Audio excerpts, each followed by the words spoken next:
Assalomu alaykum.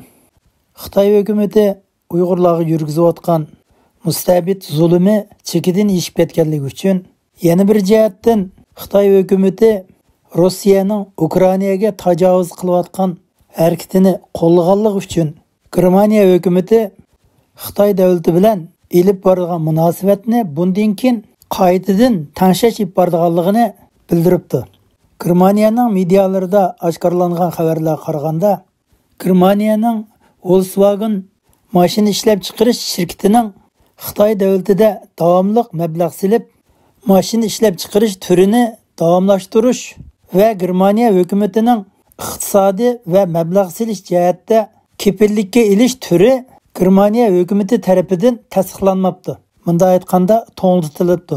Buningdan tushunishga bo'ladiki, Germaniya hukumati tunji qitim kishilik huquq prinsipini asos qilgan holda Germaniya shirkatlarining chet elda mablag' silib tijorat qilishini cheklabdi.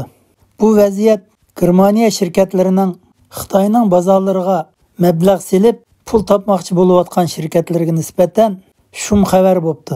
Kuzatuvchilarning deyishicha, Germaniya hukumatining bundoq siyosatining o'zgarishi Germaniya hukumati bilan Xitoy hukumati o'tirsidagi eg'iz burun yalishib ketgan iqtisodiy hamkorligi va o'zaro bir-biriga foyda manfaat yetkazadigan davri oxirlashdi deyishga bo'ladi ekan.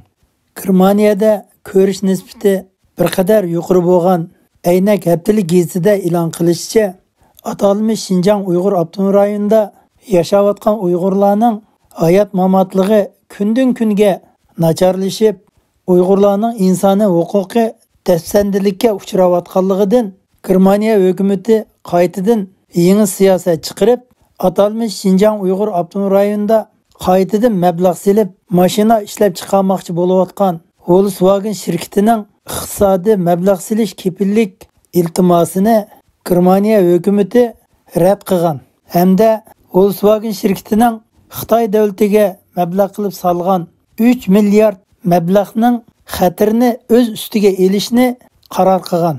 Buningdan shuni ko'rib olishga bo'ladiki, Germaniya hukumatining bundoq o'zgarishi Xitoy davlati bilan bundan keyin ilib boradigan savdo munosabati muz davriga qarab taraqqiy qiladi ekan. Germaniya hukumatining bu pozitsiyasi Xitoy davlatidagi Germaniya shirkatlarining boshqa davlatlarga berib, mablag' silib taraqqiy qilishiga yeshil chiroq yo'ritib berdi ekan.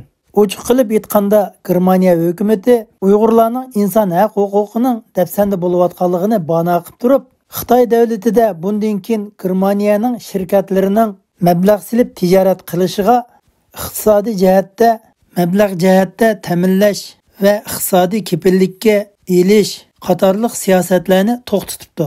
1980-yillardan tortib Germaniya hukumatiga tayinlangan hukumat organlari toki hozirga qadar Xitoy davlatiga mablag' silib shirkat ichib tijorat qilishni qo'llab kelgan ekan.